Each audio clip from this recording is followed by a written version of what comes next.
Lauren, would it be okay if I answered this phone call, please? Dunk is trying to ring me. No. Turn your phone off now. Okay, Lauren. I'm sorry for asking. I was only joking anyway. I don't want to see or speak to anyone apart from you. Shut up, Sam, and get me a drink.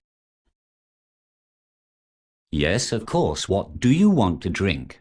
You're useless. I'm banning you from going out this weekend now. You can stay in whilst I go out. Then I will come to yours after town.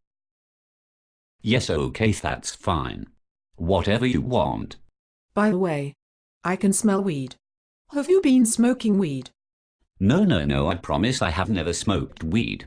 I promise never ever. Shut up and go get me that drink, you prick. Yes, babe. I mean Lauren.